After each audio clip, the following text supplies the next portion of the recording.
humor because as I was getting ready to prepare for this, Prophet Kathy sent a deliverance teaching on being delivered from the little girl spirit and the little boy spirit. And the verse is 1 Corinthians 13:11. It says, when I was a child, I spoke as a child. I thought as a child. But when I became a man, woman, I put away childish things. And so that's what I had to take a look at, because there are parts of me at times that still respond in that little girl way. And I think that that's how it becomes, that's how we can make it, or I have made it about me, is because I'm responding at times from that little girl spirit. But I found it very interesting, the timing of that, and God, and all, just in all of this, because God's timing is perfect. So I'm still going to be coming from, there's numerous texts tonight, but I am going to use the base text because Jesus, as it's already been talked about, is the perfect example of meeting others' needs.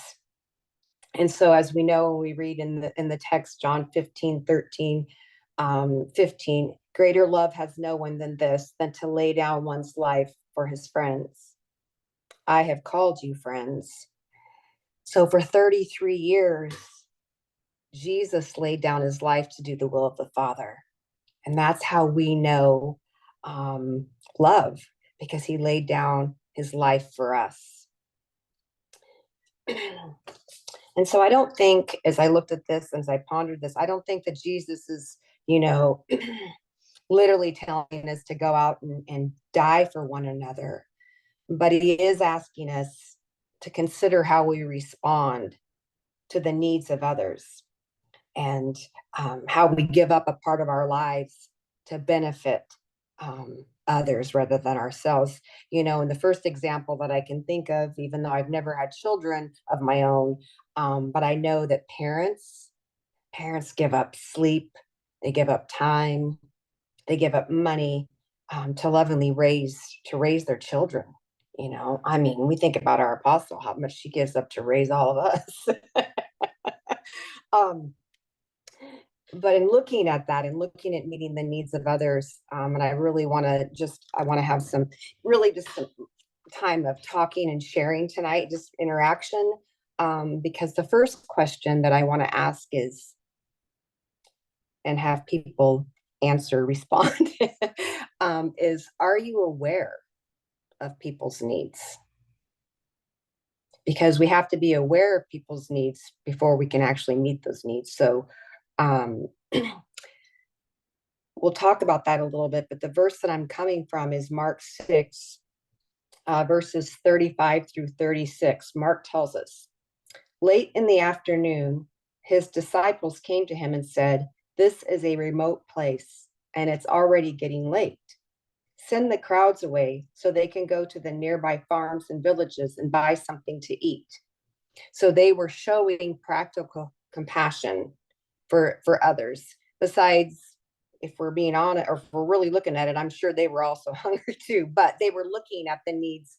They were looking at the needs of others. They were aware that they'd been there a long time. So again, the question is, are you aware of people's needs? So think about that for a minute. Are you aware? Think about the people around you. Are you aware of people's needs around you?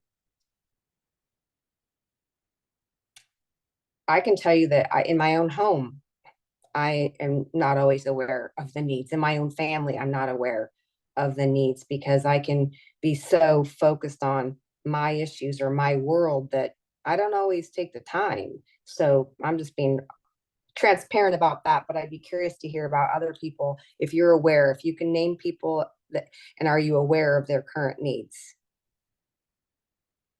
Well, working in an assisted living place, they make you aware of their needs.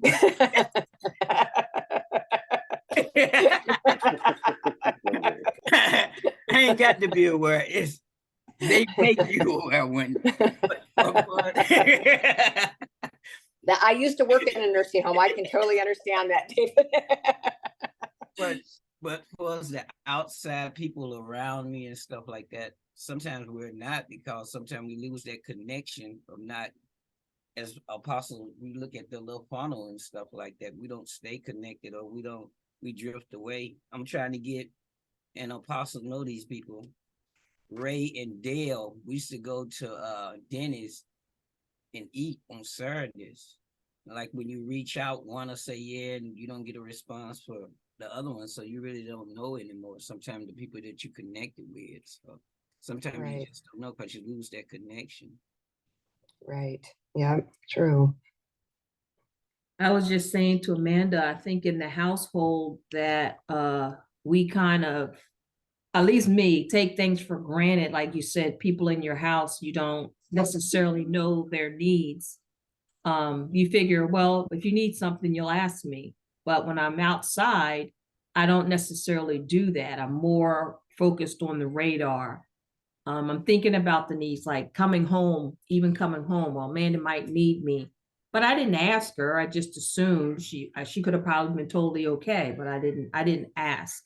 So I Right. make assumptions about the needs and people that are close to me, and I'm more feeling the needs of others when I'm outside of the home. So that would be my answer.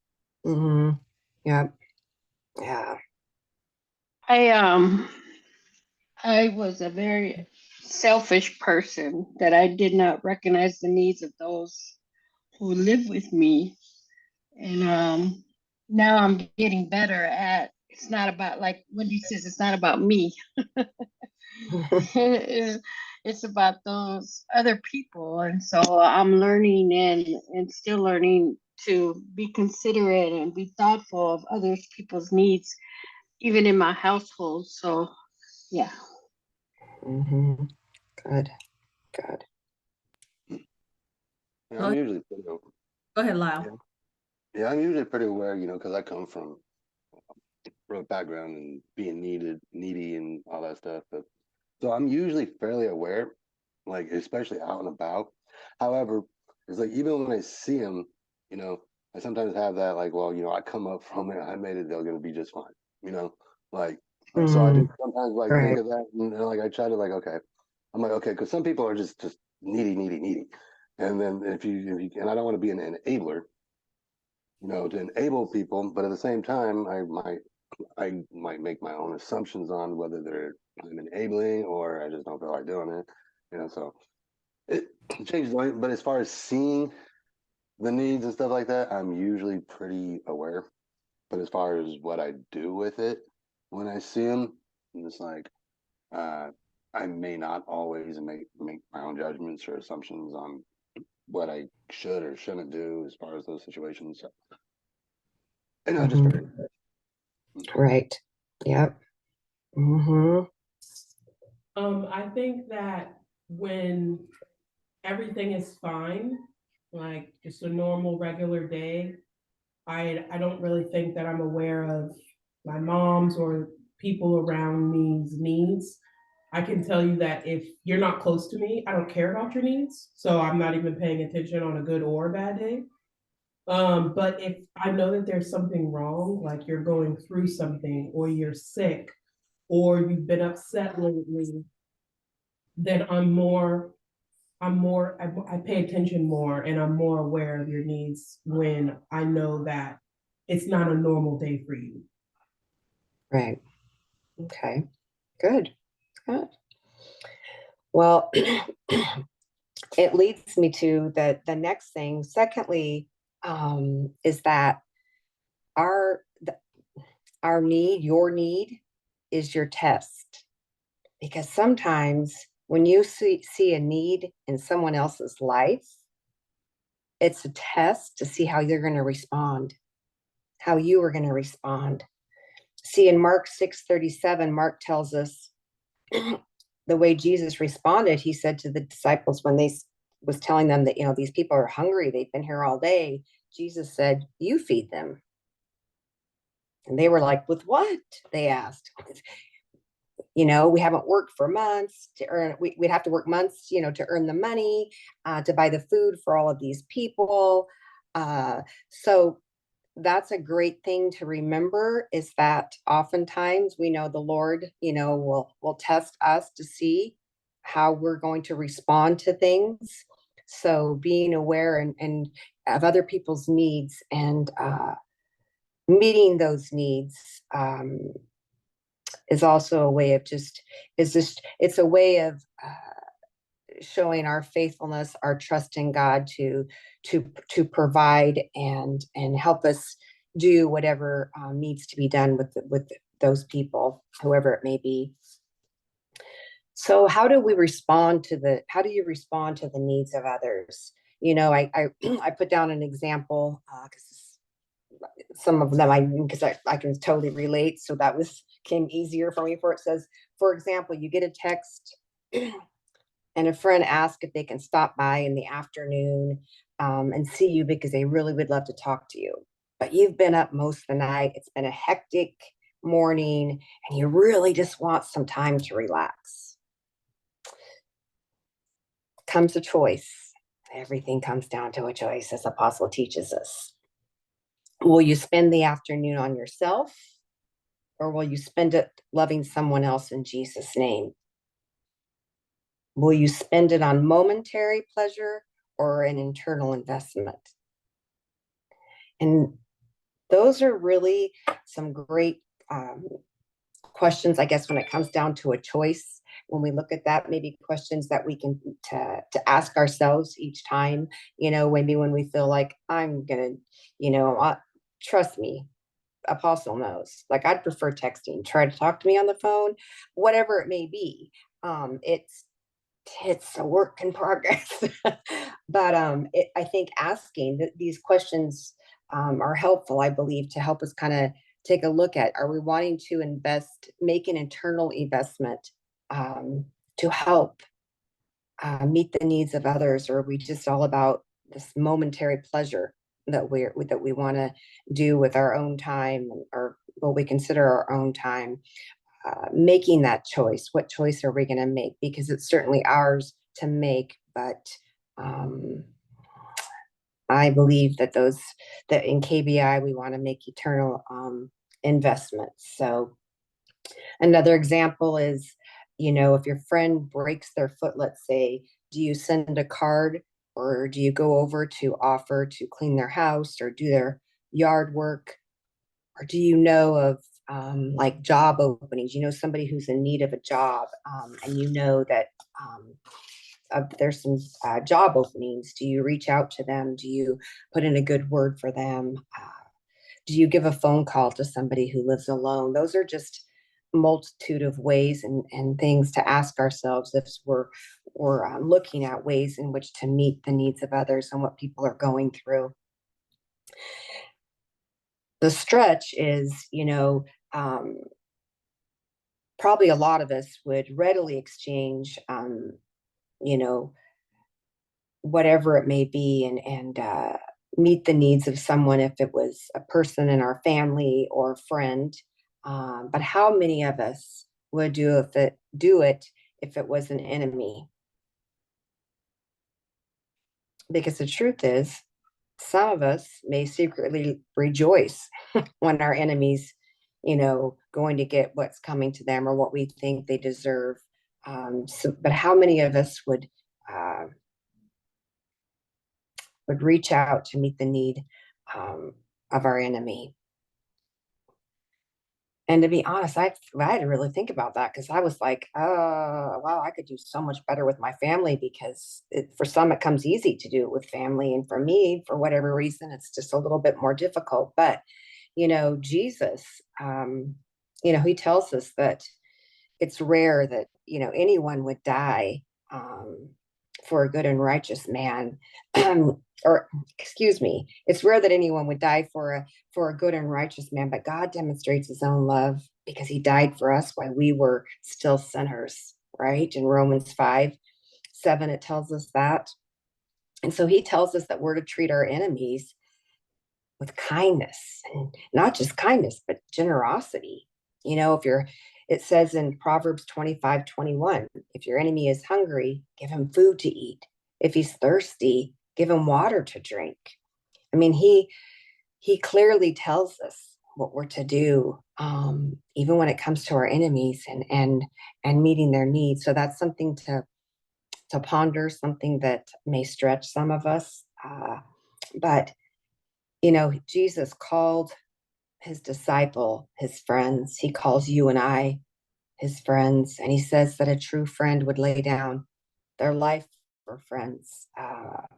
And he demonstrated that to us. And the only way in the one way and the only way that anyone has is that he died for us while we were still sinners, and he calls us his friend.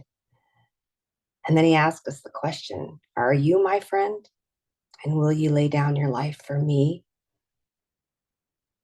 So we have to ask ourselves, will we lay our life down for Jesus? And will we lay it down for others, to meet the needs of others, those that he's called us to, including our enemies? Again, it comes down to choices. So the two choices, that we face every day in our homes, in our workplaces, in our church, and our neighborhoods, it calls for the death of self and the display of love, which is laying down our lives, making costly and painful sacrifices for others, for families, for strangers, for friends, even our enemies. So there's two ways to live. And again, the choice is yours on how you live. The choice is to live for yourself. The choice is to live for God. Because you can't have both. It's one way or the other. It's making a choice. So you can either live selfishly for things that won't last past this life, or you can live for eternity, being a part of furthering God's kingdom, because there's no in between.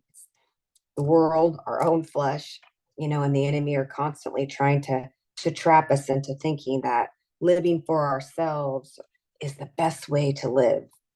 For instance, you hear sometimes, what is it? Life is short. Do what makes you happy. Treat yourself. You deserve it. But God's way, his way is completely counterintuitive to that, completely to our nature, and our way of thinking.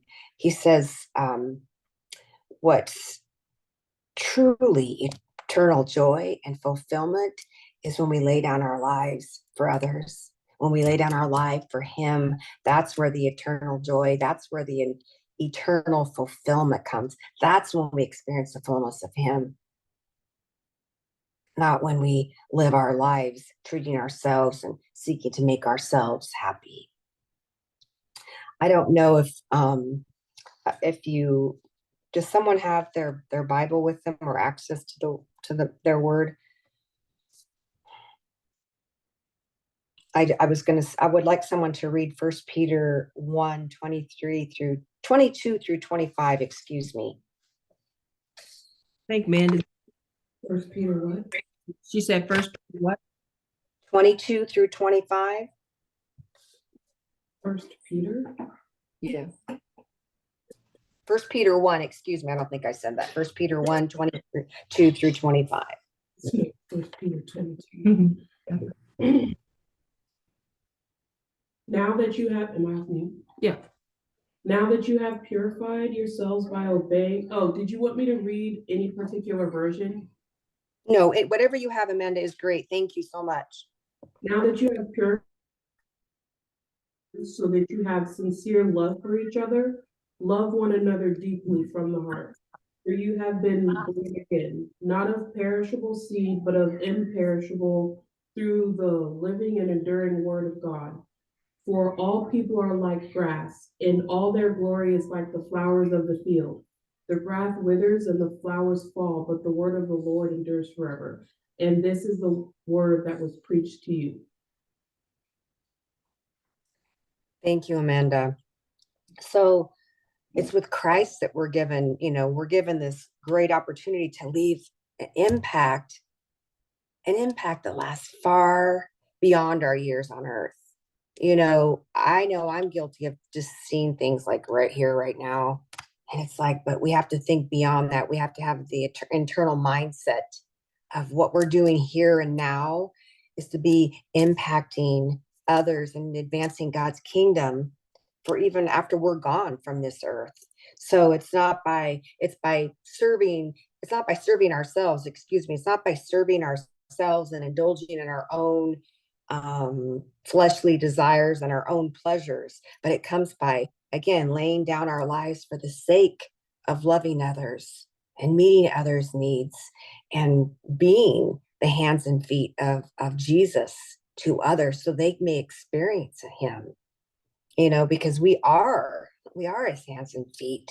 We are the ones called to go and meet the needs so that his kingdom may be advanced, so that his kingdom may grow, and that we may leave an eternal legacy far beyond us, far beyond our time here, and we know that as we look at this, dying to ourselves and laying our lives down, we know it says that the narrow path isn't easy. So it's not easy. He's not saying there's not going to be suffering, there's not going to be sacrifice in some small way or sometimes very large ways. But he's asking us to meet the needs of others and lay down our own lives. It may even mean for like someone who's more quiet, someone who's more introvert and prefers to be alone. Let's say it might be at something as um, like they have to step out in the worldly kind of fast lane, so to speak, and um, and uh, and find a place where they can go and serve and do something different, get out there in the world and do something different, go beyond themselves. Whatever it means for you, it's learning to deny yourself, as he tells us to take up our cross, to follow the example of Christ, because he did everything to set us free from sin and death. So he is the greatest model in sharing love and becoming just what he desires for all of us to become. That can only be found in him. He says in Matthew 16:24-25, if anyone desires to come after me, let him deny himself. Let him deny himself. It's not about you. Take up your cross and follow me. For whoever desires to save their life will lose it. But whoever loses his life for my sake will find it. So that's the great thing. There's more life. There's life abundantly. When we give, we know that. The more we give, you know what? He gives back even more than we could ever imagine. So if we begin to have a change in our mindset, a change in, as we know, seeing things with a heavenly mindset, seeking God's kingdom first and foremost, that's where the greatest reward comes. It comes from meeting the needs of others, because those temporary pleasures, those temporary things that we seek for ourselves, will never bring that. We'll never fulfill that. Only when we step out and be the hands and feet of Jesus. So that's my little bit of teaching. But the homework that I have, which I know Apostle has more, is to take time and ask the Lord, what part of your life can you give up for others, including your enemies? The first question is why? And the next one is why not others? And then right Oh, out you of, know, Wendy. oh, sorry, I didn't I'm even see sorry. Evangelist Pauline on here. Hello there. Hello there. Go ahead, finish. No, I'm you through go right after ahead. you. You go ahead. No, okay. I I was gonna say I grew up where there were a lot of needs all the time. When I was growing up in Chicago, and at that time people helped each other in their needs. And I remember that my stepfather, my brother, my sister, my uncle all worked for the same company, and the same company gave each one a turkey. It didn't matter if you were from the same family or what. You had to have a turkey. And so we would have like 25 or 27-pound turkeys. So we'd have like 5 turkeys coming to the house. And my mom would always find a family that couldn't buy a turkey, and she'd give them the turkeys. And so there was always a need. And I remember when Apostle introduced you to me, I didn't really even know you that well. And we were all praying for my roof, because my roof had gone bad, needed fixing. And so we were praying for the finances for my roof. And a few days later, I got a check in the mail for $3,500 for a roof to get. And the letter said, I hope this can help you get your roof fixed. And that letter and that $3,500 came from you. And I was sitting in the store for City Gates Ministry, and I happened to tell Phil about the money and my roof. And he said, I got a place to take you, and Federal Way, you can get that material for half the price. He took me down. I called Gethsemane Ministries. They got a truck, and we went and picked up the material. I paid Gethsemane Ministries out of that money so guys to do my roof. After that, I get a call from somebody who had 4 children and nothing to eat. So I said, I can get you a freezer and fill it up because I got money left. And so all my life, I've always wanted to help where it was needed. And just here about 3 weeks ago, I was talking with him, and he said, you know what? You are blessed to be a blessing. And so I went and had that put on a t-shirt. So I am blessed to be a blessing. And my blessings have been coming ever since. The blessings that are coming for our team, to buy coats and whatever is needed for the streets, has been down there with Mother D. And on Saturday, we gave out some coats. And so I have the women coats. I still have 10 more in layaway because I only had men coats and 2 ladies coats, and they went real quick. And so to pick the other ones up, I probably sometime this week, so I can take down there on Saturday, because there are needs. And I said to Cassie, we're going to give the ones, we're not going to say anything. And your mom was there, said we're going to pick out the people, just send the people that don't have a coat. And those are the ones we're going to take care of first. I want the ones that do not have a coat. Because some of them, they see a coat and they just want another coat. No, I said, it ain't going to operate like that. They're going to get the ones that don't have a coat first. If we got anything left, then so be it. But God will always make a way when you are so blessed to be a blessing. So when a person is blessed and they're not a blessing, that is totally selfish to me.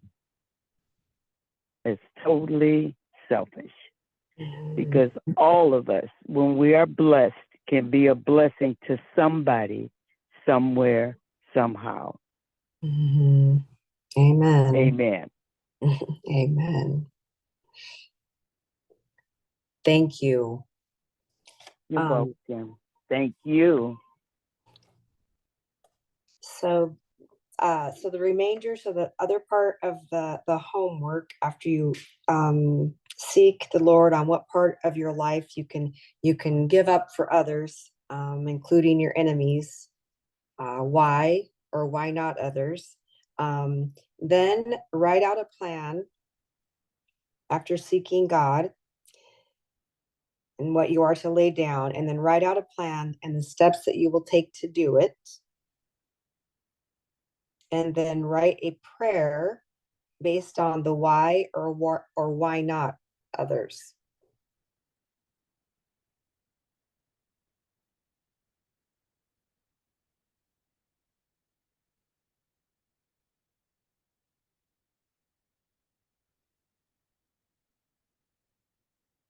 Can you send me those questions so I can add them to the PowerPoint, Wendy?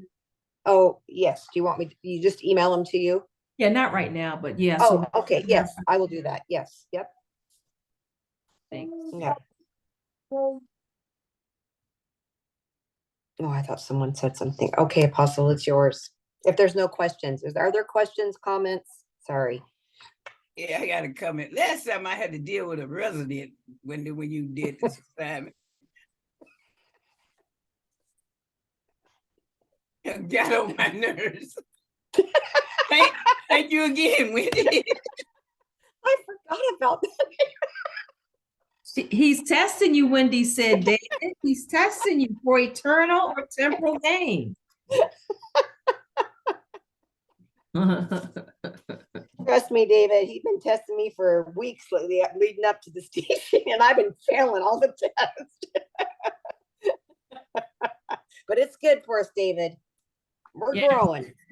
It's good for you all. Thank you, Wendy. I don't have too many more slides.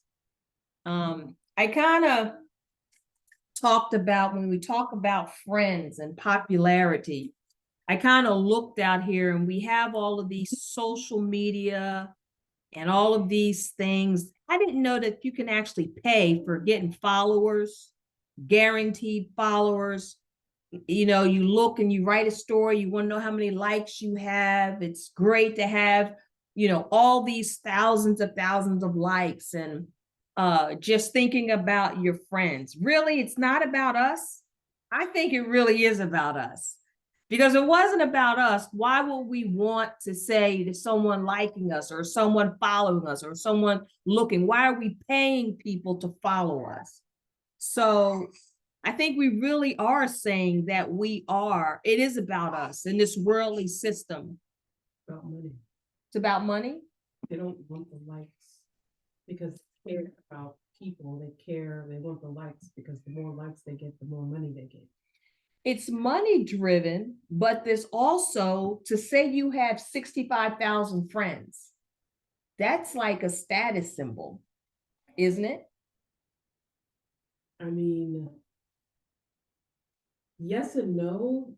You saying you have 65,000, it's not friends. It's people that you influence. They're influencers. So you're influencing 65,000 people for the product that you're trying to sell or for the message that you're trying to portray. It's not about being a friend.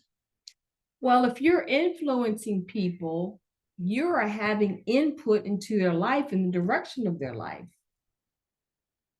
Yeah, but I feel like a friend, I care about my friend.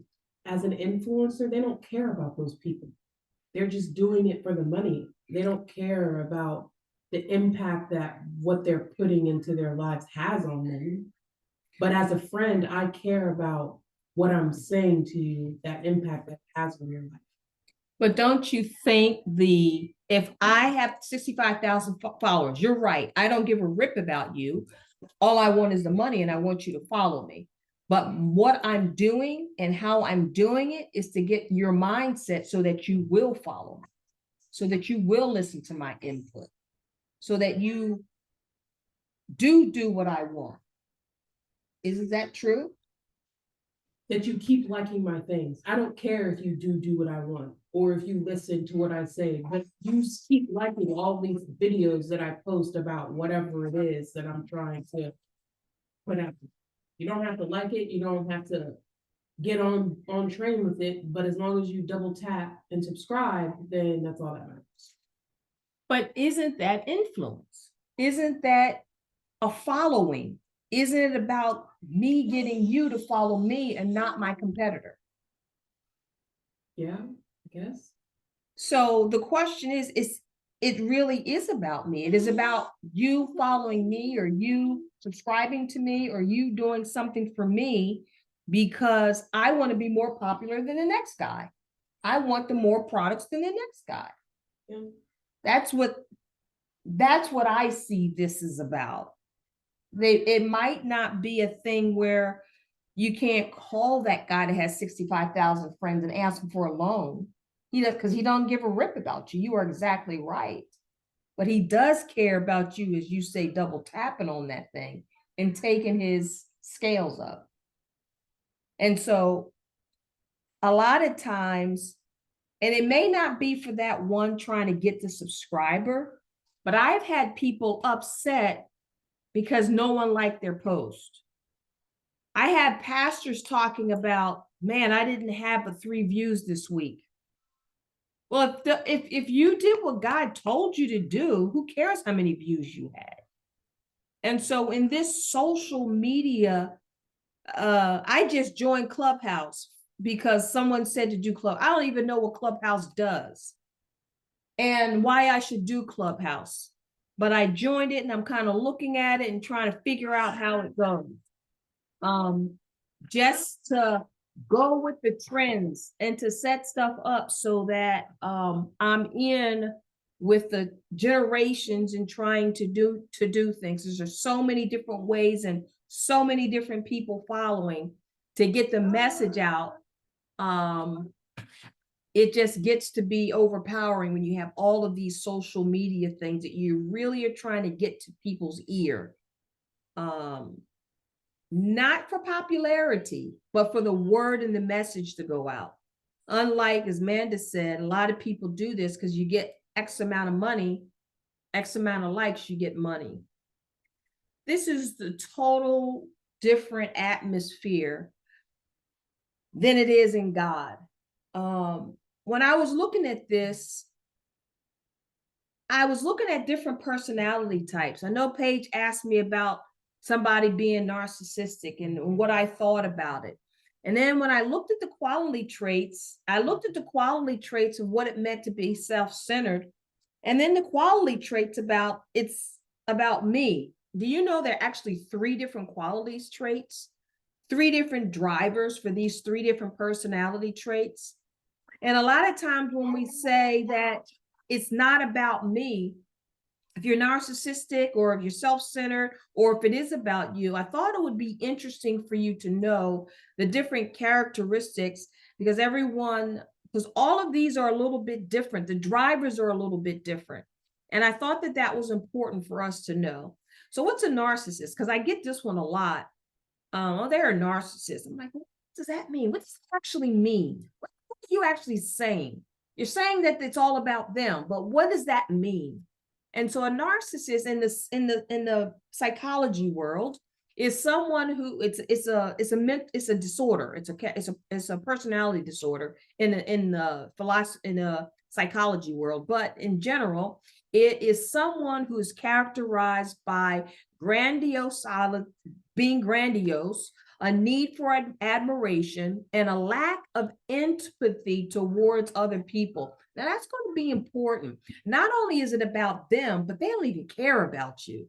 A narcissist doesn't even care about how you think or anything. They have no empathy towards you. It's someone who believes they're better than everyone else. So when you think somebody's a narcissist, it's someone who's just a high esteem for themselves and a low esteem for everybody else.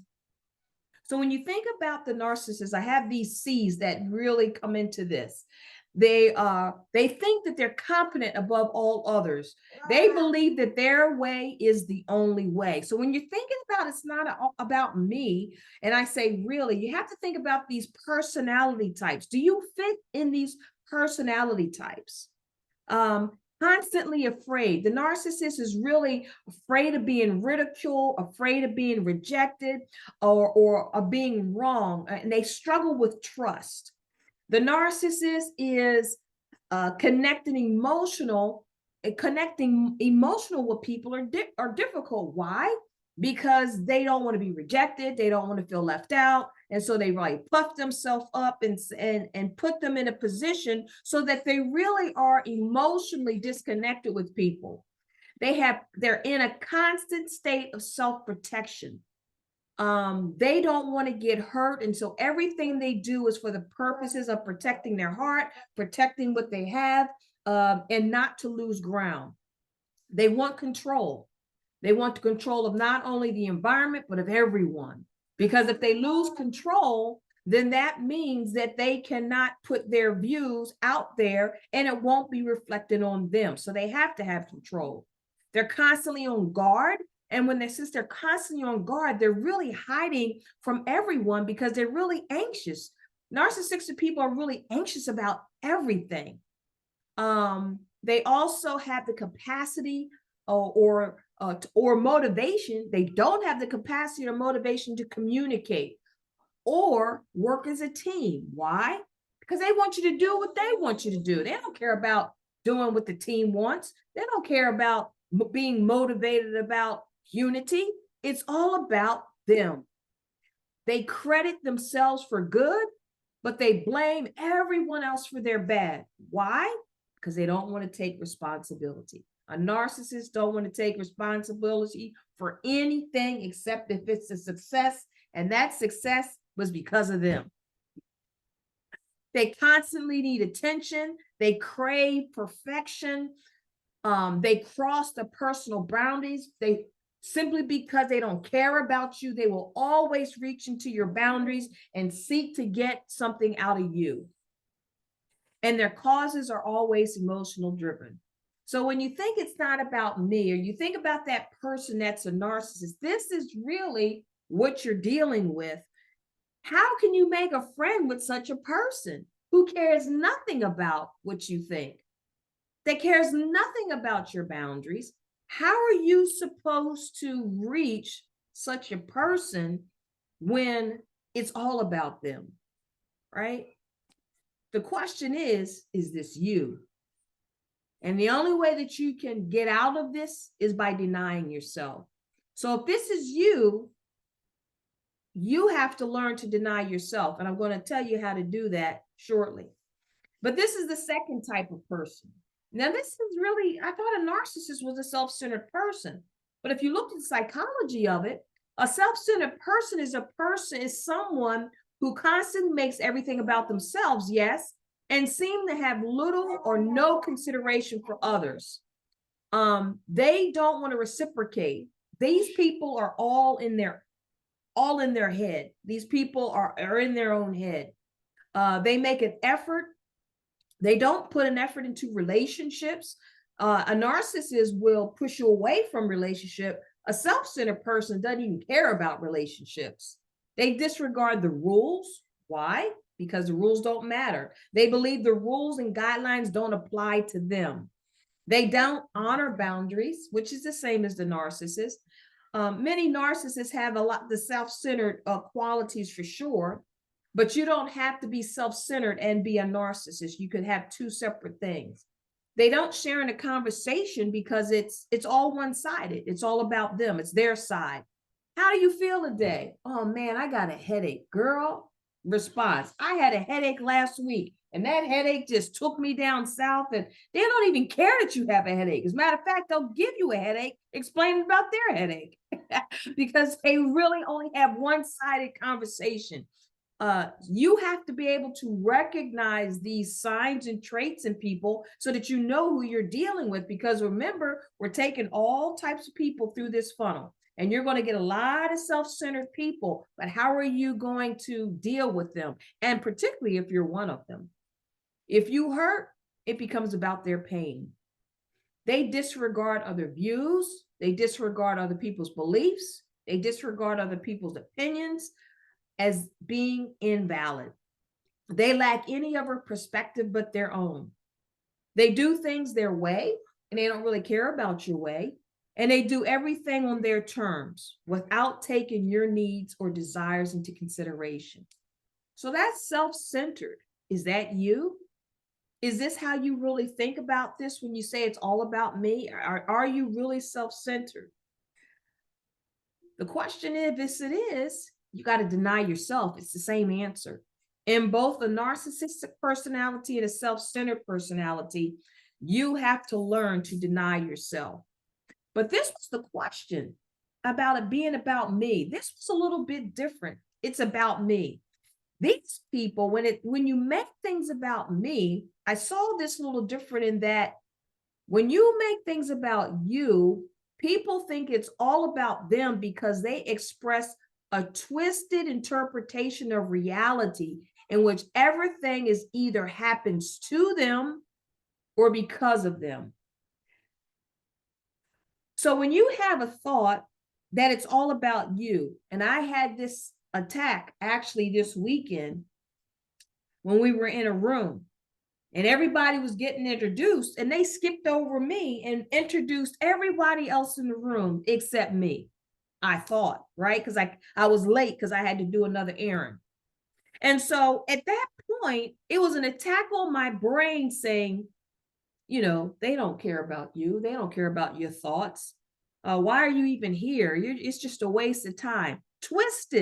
A twisted interpretation of reality, everyone is supposed to know what they expect, what they want, and what makes them happy. If someone falls short to deliver, it must have been done on purpose to upset them. How many of this describes us in the church, where we have a twisted reality of how things are, and what that does is a constant beating on our brain. When we think about it's not all about me, I think this is a struggle that many of us have in our mental capacities because it causes us to have mental warfare. When you're in a situation and you think people are turning on you, you think that they're doing something, and all you're thinking in your brain is, what did I do wrong? What can I do right? How can I get through this situation? How can I fix this issue? It all becomes about you. This is how you know that you are under a mental barrage and a mental attack. Even as these thoughts were coming, I'm like, man, I still have some rejection issues I got to get over. Man, I still got this stuff I got. All of this was all about me. And these mental battles come for a host of different reasons: abandonment, attachment issues, fear being forgotten, bullied as a child, emotional abuse, self-preservation, loneliness, having a victim's mentality, low self-esteem, feeling unworthy, uncomfortable with yourself, self-validation, seeking validation from others. Again, twisted reality, which is really deception. My mind was being deceived. Even at this meeting, when all these leaders were sitting around and they skipped over me, I was going through an attack because the left side of my body, I called the intercessors and said, pray. My whole left side was hurting. I was in so much pain. The pain was just shooting up and down my body. I couldn't walk. It was horrible. I didn't even understand where this came from, but it was just an attack. It was an attack. It was an attack. And I had to suck it up because I'm like, I got to get home today. And this pain, I can't stop working. It was a constant attack on my brain. Unable or afraid to be vulnerable. And then insecurities. During that particular time when I was making it all about me, every leader in the room knew I was in pain and they wanted to pray for me, but the prayer just didn't work because the pain in my body was just so intense. And then I had this barrage attack on my brain. And you know what I had to do? I had to make it not about me. I had to deny myself. I had to deny my pain and pour myself into other people. So if you're going through this the same answer. If this is you, you have to deny yourself. You can't let the enemy just attack your brain and make you feel vulnerable and make you feel like, whoa, it's me. Why are they doing this to me? How come me? We have to be able to rise above this and deny ourselves and switch your focus so that you can make it about somebody else. So how do you do that? Matthew 16:34 tells you, it says, then Jesus said to his disciples, if anyone desires to come after me, let him deny himself, take up his cross, and follow me. To be a friend, don't make it about yourself. When you're going through something, you feel like you're being attacked by your friends, attacked by people, attacked by groups, don't make it about you. Because you know at that point, those bombs are coming up against your head to do total warfare, to totally annihilate you in the brain. Self-denial means that while we can have the desires of the heart, we are to deny our way of achieving them and trust the Lord to do it his way. I had to trust God in that situation that I don't know why my leg was hurting. I don't know why I was being attacked in my brain. I don't know why that girl skipped me when they were doing the introduction, something as stupid as that. But I'm telling you, it all was working against me. And I had to trust God, and I had to begin to change my thoughts about what every other person I thought was thinking about me. Remember, it's a twisted reality. I had a twisted reality. I was being deceived so that we can have division in that room. And I had to come up against it. You have to come up against what's stopping you from becoming a friend, what's stopping you from becoming part of that group, what's stopping you from becoming part of that team. What are you doing? What is happening in your brain to make you feel like it's all about you? They're all on you. They're all after you. They're all attacking you. They're all against you. What is it that is going to stop you from getting those thoughts? Is to deny yourself and say, God, I'm trying to trust you. Everyone in the room may be against me. All my friends may get, my family may be all against me, but I'm going to trust you. I'm going to deny myself, including those thoughts that are being intrusive in me right now, the pain that was in my body. I'm going to deny myself and I'm going to trust you. So how do you deny yourself? Colossians 3:1-10 tells us denying ourselves also means turning away from the old life and continually putting on your new self. So I have these 3 steps that you're going to learn, regardless of the diagnosis. If you're self-centered, or if you're narcissistic, or is you just making it all about you, the cure is the same. Deny and die to self. Colossians verses 1-4 tells you how to deny self. The first thing you have to do is set your heart on things above. You have to set your mind on Christ, your heart on Christ. Once your heart is set on Christ, you can begin to set your mind on Christ, on things above. You first have to get your heart right. You have to start at the center, and then you can begin to push that up into your mind. And then you can begin to walk it out and live for Christ by being hidden in him. That's how you're going to deny yourself.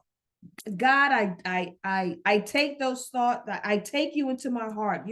I want your will to be done in my life. And that began to change my mind with all the thoughts that were happening. And then I began to walk and I began to pray to deny what I was thinking, to deny what I was feeling. And I just began to pray and do the things I was supposed to do in that particular meeting to release what I had to release from God. But I had to do it through the pain, and I had to do it through all the twisted mindset. And once I started to pray, and once I started to do what I started to stomp my legs, I started to, everyone was just gathering around, and it was just a crescendo of prayer, because they knew a minute ago I was in so much pain. But when I started to just deny myself and throw myself into this prayer, nothing was wrong. That's how you bring God into your situation when you're under attack. Change your heart, you change your mind, you change your life by being hidden in him. And then how do you die the self? It says in verses 5 through 9 in Colossians 3. Set aside your old nature. So these are glues. This is an acronym, glues. What's in your old nature? Greed, lust, unholy ties. They could be sexual ties, impure ties, or idolatry. Evil desires and sin. Those are glues. Those are things you have to die to. You have to die to the glues. You have to die to what's gluing you, to sticking you to your old nature. You have to pull those things out of you and die to those, so those things no longer are driving you. You have to set aside areas to whatever is causing God's wrath. You want to remove them. If that's making God mad, you got to remove them. He doesn't like it, you got to remove it out of your life. If he says it's an abomination, you got to remove it. Whatever is going to cause God wrath and you're doing it, you've got to remove that from your life. And then thirdly, you got to set aside your old life. What does that mean? Your mouth, your motives, and your mindset. So that means I used to be hard. I used to be rock, right? I'm rock. I'm hard. I don't care about anyone's feeling. It don't matter what I was in my old life. That's not who I am anymore. I can't glamorize who I was. Darn it. I just thought about that. I was supposed to get a switchblade. When I was in Indiana, they sold switchblades. Darn it. I forgot to buy one. Oh, sorry about that. That's my old life, right? I was going to get a switchblade. Yeah,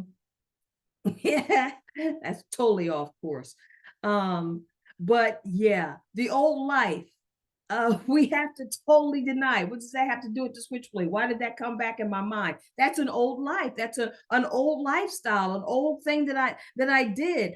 I had to, and that's probably why he didn't have me get it. I have to shake those things off. I can't be living in that old world. I can't live that old life and what I used to like and what I used to do. Yes, he released knives to me, but obviously he didn't release the switchblade to me because I couldn't get it. We have to understand, we have to let go what God says, let go and hold on to what God says to hold on to. The new life has new knowledge, a new image based on Christ. We have to not only die and deny, we have to now appropriate new knowledge. We have to now put in us a new image. I'm not the same image of rock.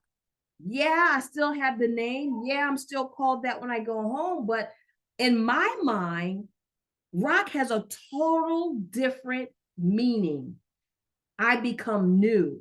I become something that water washes over and it becomes cleaning. It has nothing to do with crushing. It has everything to do with restoration. It has everything to do with setting a firm foundation. What does your old life bring? Are we so caught up in our old life and what we used to do and how we used to roll and that we can't even get into the new life because we won't let go of the old? That's going to be your homework in addition to Wendy's, or some of it's kind of connected to her. This is the homework. Select one area to deny or die in this week. And the 4 areas we said: set your mind, your heart, your mind, and your life. You're going to check off one of them. You only need to take one of them. And then die. You have the glues you're going to take care of, the wrath of God, or your old life. You're only going to take one, okay? And this is an or, okay? Take one denial or one thing you want to die to. And what you're going to do is write about your experience. How did you come about having a new heart? How did you come about getting rid of the glue? You know, what was your experience trying to release that? And did you learn anything about yourself in the things that you're denying or the things that you're dying to? So those are the 3 steps for your homework that you have. Okay, I'll send this out. I'll add Wendy's to that. Do we have any questions? Because that's my last slide.